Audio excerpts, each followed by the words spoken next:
weight, going slow, very little slippage, and this Powerwagon is just a beast.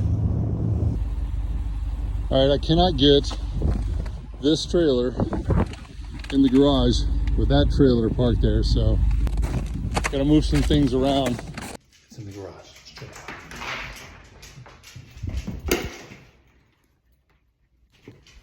out. Pretty impressed. I was able to get this up the hill with 6 inches of snow.